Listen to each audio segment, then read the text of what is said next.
Hi, everybody. In this session, we're going to talk some about civil-military relations. I think that one of the enduring characteristics of our democracy is the idea of the civilian control of the military. And really, that goes back to the Revolutionary War days and goes back to Washington's meeting with his officers in Newburgh. And at the time, as you may remember from high school history, the officers in the military were about ready to revolt, and they wanted to anoint Washington as king and to overthrow Congress, which they believed was not paying them the money that they were due or treating them with any respect. And Washington basically gently, or maybe not so gently, rebuked his officers and asked if they would throw away so easily what they had fought so hard to gain. And from that day forward, we really had a sense that the civilians were in control. And we owe a lot to Washington for that because he easily could have gone a different route.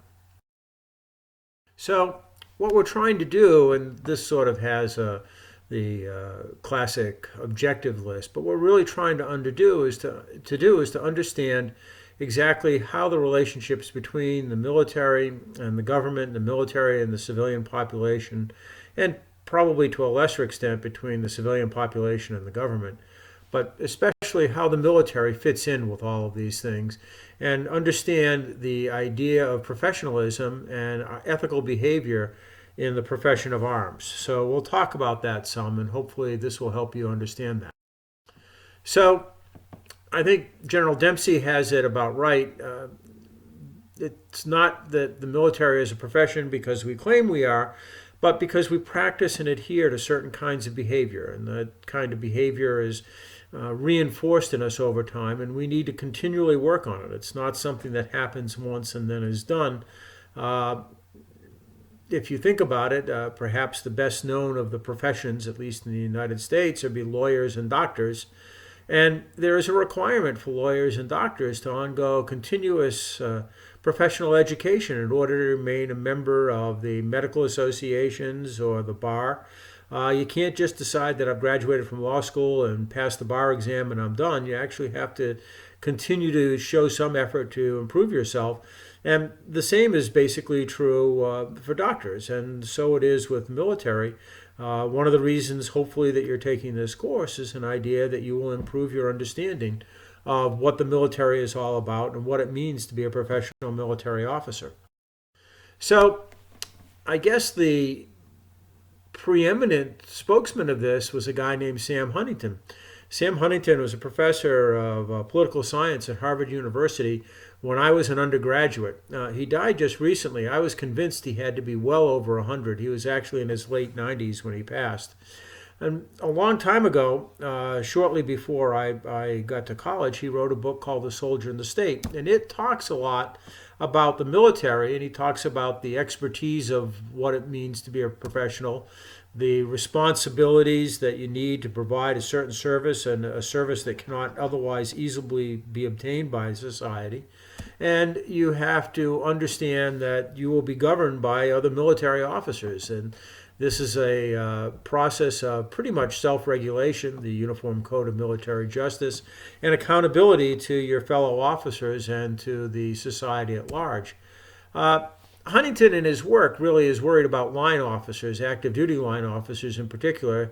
He would claim, for example, that members of the Supply Corps are not members of the professional society.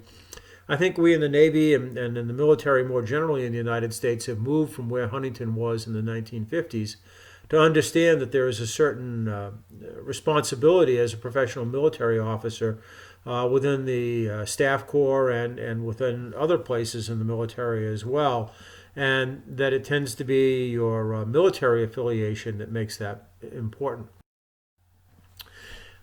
You've all seen this. You've all repeated this probably several times at this point. The stuff in white, I think, is really important, and maybe the first white line is really important.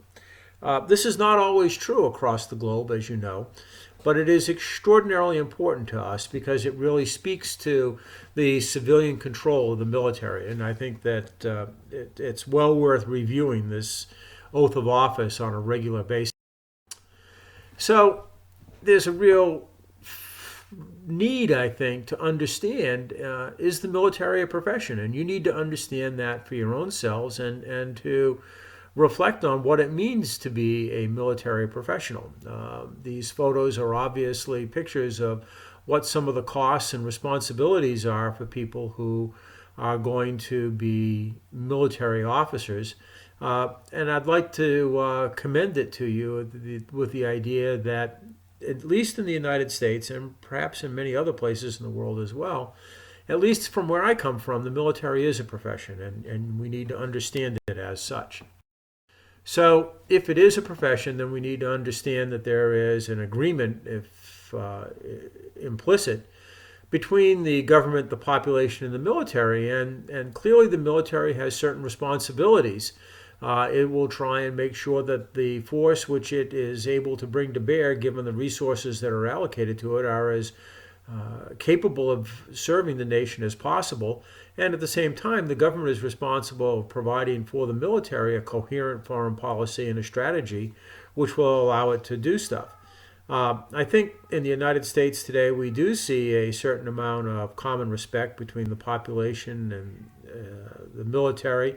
And I think there is support for the professional behavior which most military officers tend to show.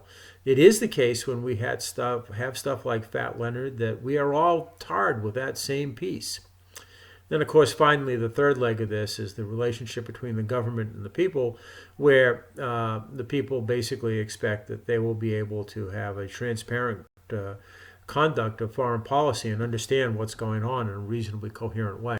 So, a couple questions that I think you need to ask yourself about the professional military that we have, and I probably would argue that the military professionalism extends in our world today well beyond just the officer corps, but to the enlisted people, and that is whether or not we are able to live to the triangle that I talked about above, and whether we are in fact related to the people for whom we are serving. The slide here talks to an article quite a while ago now, but questions are still present, I think, and that is that the military tends to live in a society apart.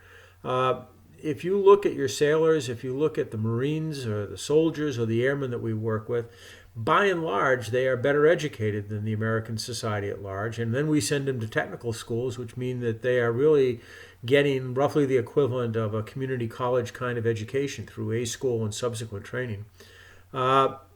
This is a different society than what you see out in the world at large.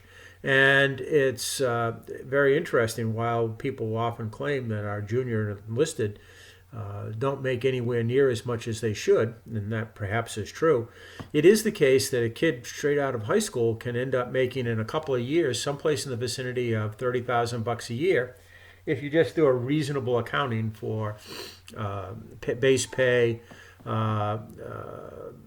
housing, and food, without trying to do some of the fancier accounting for the benefits of the housing and food payments, which are tax-free and all that kind of stuff.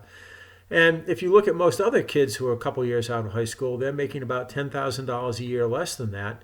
And oh, by the way, they don't get vacations, and the military members do.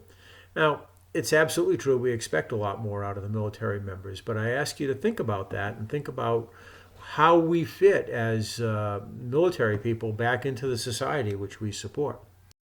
So, as I try to sum up, what I'd like you to try and do is to focus on the second bullet here and to think about how you are and are not acting in professional ways, and whether or not you think that you are really devoted to the profession of the military service.